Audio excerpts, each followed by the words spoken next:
কিছু মানুষ আছে দেখবেন বলবে বেশি কিছু করার দরকার নেই, শুধু ভর্তা ভাতটা কর। তারা কি জানে ভর্তা ভাতটা কিভাবে হয়? আসসালামু আলাইকুম, কেমন আছেন সবাই? আশা করি সবাই খুব ভালো আছেন। ভর্তা ভাত করার জন্য তো হাতই নাড়ানো লাগবে, তাই না? শরীরও নাড়ানো লাগবে। এটা তো আর হাওয়াও এসে করে দিয়ে যাবে না, মানে বাতাসে এসে করে দিয়ে যাবে না। তো এটা করার জন্য তো পরিশ্রম। আর ভর্তা ভাত অত সহজ না রে ভাই। ভর্তা ভাত করার জন্য যে পোস্টিং করা লাগে, একবার করে দেখো কি থেকে কি বানায় তোমরা খাবা তার কোনো ঠিক নাই। মানে ওই যে বল না, ডালের ভিতরে ইঁদুর, ও মনি হবে ভর্তা ভাত। প্রতিদিন রাঁধো প্রতিদিন বাটো, এই হলো আমাদের কাজ। তা প্রতিদিন কার এত ভালো লাগে বলেন তো?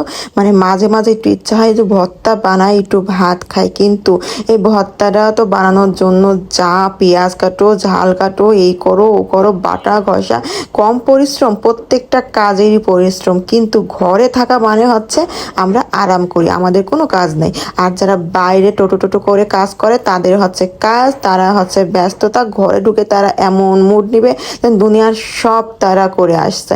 তো ভাতের ভিতরে দিয়েছিলাম এটা হচ্ছে ওল কচু। তো ওল কচু দেওয়ার কারণ হচ্ছে এটা ভাতের ভিতর খুব সুন্দরভাবে হয়ে যায়।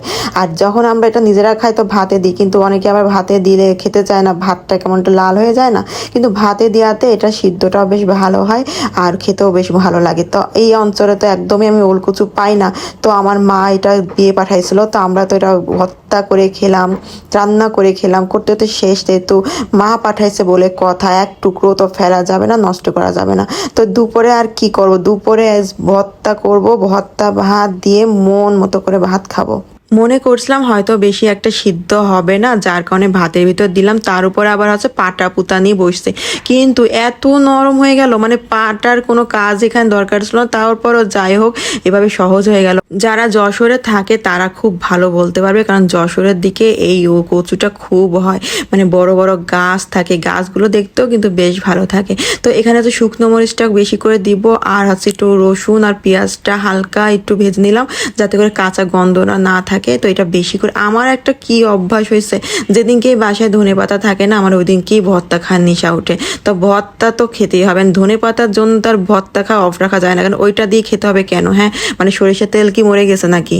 আর ভর্তা বানানোর জন্য কিন্তু আলাদা একটা সময় নিয়ে এরকম ভাবে বানায় খেতে হয়। মানে আমার মনে হয় যখন আমি ভর্তা খাবো তো ভর্তা দিয়েই খাবো, ওটার সাথে আর কোনো কিছু লাগে না। তো এত মজা করে একটা ভর্তা বানাবো, যদি মজা করেই মানে খাওয়া না হয় তাহলে কি আর হলো? তো এখানে সরিষার তেলটা দিয়ে দিলাম, একদম সুন্দরভাবে এটা হাতে মাখায় নেব। মানে কচুটা এতটাই নরম আর এতটাই সুস্বাদু কি বলবো। মানে এখানে আমি আবার ভয়েস দিতে পাশে যেটা বাজে আওয়াজ আসতেছে, আপনারা হয়তো শুনতে পাচ্ছেন যে এত মিস্ত্রিরা কাজ করে, বুফ, মানে বিরক্ত লেগে যায়। যখনই ভয়েস দিতে বসি কোথাতে যেন বাইক চলে আসে, মোটর সাইকেল চলে আসে, মানে এটা ওটা শব্দ হইতেই থাকে। আর কি করব, তারপরেও তো আমাদের কাজ, আমাদেরকে চালিয়ে যেতে হবে, এগুলো ইগনোর করাই ভালো। তো আমার এটা মাখানো শেষ একদম খুব সুন্দরভাবে। এখন আমরা এটা তুলে নেব।